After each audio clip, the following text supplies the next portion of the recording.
Pourquoi les personnes intelligentes restent parfois pauvres? Imagine quelqu'un de très intelligent.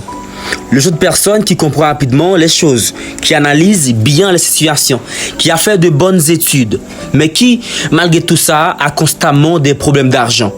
Et là, tu peux te demander comment c'est possible? Comment quelqu'un peut être intelligent, avoir un bon diplôme, avoir un bon salaire et quand même avoir l'impression de ne jamais avancer financièrement? Eh bien, parce qu'en réalité, être intelligent et savoir gérer sa vie financière, ce sont deux choses complètement différentes. Et c'est justement ça qui est intéressant. Tu vois, on nous a souvent appris une chose assez simple. Travaille bien à l'école, obtiens de bonnes notes, obtiens un diplôme, trouve un bon travail et normalement, ta vie devrait bien se passer.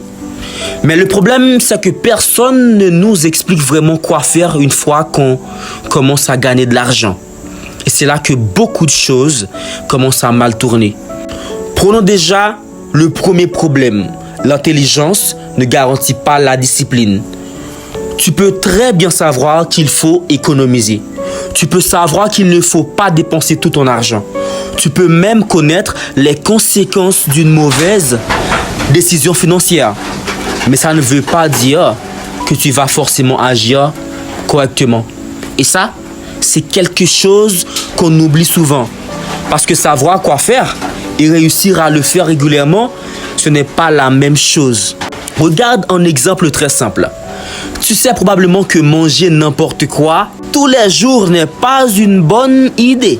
Mais est-ce que cette connaissance t'empêche systématiquement de manger quelque chose que tu sais pourtant mauvais pour toi? Pas forcément. Et avec l'argent, c'est exactement pareil. Tu peux savoir qu'une dépense est inutile et quand même la faire. Tu peux savoir qu'une dette coûte cher et quand même t'endetter. Tu peux savoir qu'il faudrait investir et repousser ça pendant des années. Donc parfois, le problème n'est pas le manque d'intelligence, c'est simplement le manque de discipline. Mais il y a quelque chose d'encore plus dangereux, le besoin de paraître riche. Et ça, beaucoup de personnes intelligentes tombent dedans. Ton salaire augmente et naturellement, tu te dis, bon, maintenant je peux me permettre un peu plus. Tu changes ton téléphone, tu prends une voiture plus chère, tu déménages dans un appartement plus grand, tu commences à sortir davantage, tu achètes de meilleurs vêtements et au début, tout ça semble normal. Après tout, tu travailles pour profiter de ton argent. Le problème arrive lorsque chaque augmentation de revenus entraîne automatiquement une augmentation de tes dépenses. Tu gagnes plus, mais tu dépenses plus. Donc finalement, tu ne construis rien. Et le plus fou dans tout ça, c'est que tu peux avoir un salaire 2 fois plus élevé qu'avant et te sentir exactement comme avant. Parce que ton niveau de vie a simplement suivi ton revenu. Et c'est là qu'il faut comprendre quelque chose. Un revenu élevé ne signifie pas forcément que tu es riche. Ton salaire, c'est ce que tu gagnes. Ta richesse, c'est ce que tu arrives à conserver et à construire avec ce que tu gagnes. Et ce sont deux choses complètement différentes. Imagine deux personnes. La première gagne 5 000 $ par mois, mais elle dépense pratiquement tout.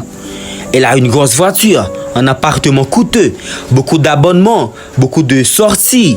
Elle gagne beaucoup, mais à la fin du mois, il ne reste presque rien. La deuxième gagne seulement 2 500 $. Mais elle contrôle ses dépenses.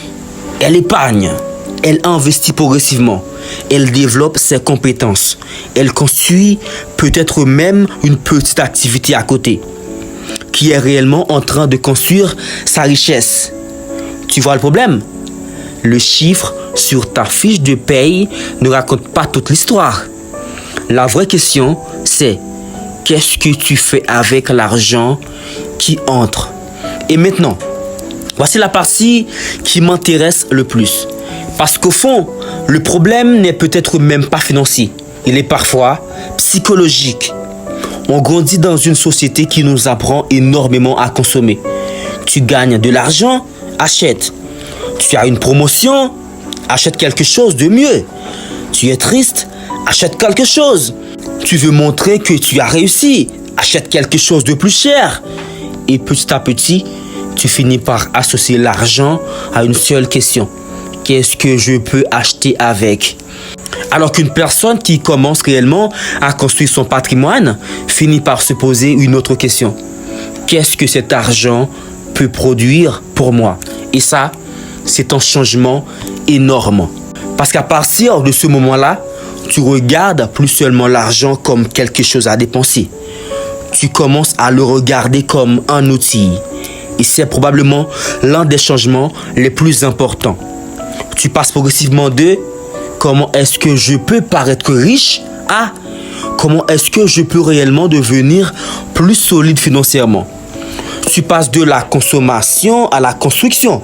Tu passes de l'instant présent au long terme. Tu passes de combien est-ce que je peux dépenser à combien est-ce que je peux conserver, investir ou utiliser pour créer davantage de valeur. Et non, ça ne veut pas dire qu'il faut vivre comme un moine. Il faut profiter de sa vie. Mais il y a une différence entre profiter de son argent et être complètement contrôlé par son besoin de consommer. Donc oui, tu peux être intelligent et rester pauvre. Tu peux avoir un diplôme. Tu peux avoir un excellent salaire. Tu peux comprendre parfaitement les mathématiques. Mais si tu n'as pas de discipline, si tu dépenses pour impressionner les autres, si tu confonds revenus et richesse, ton intelligence ne fera pas tout le travail à ta place.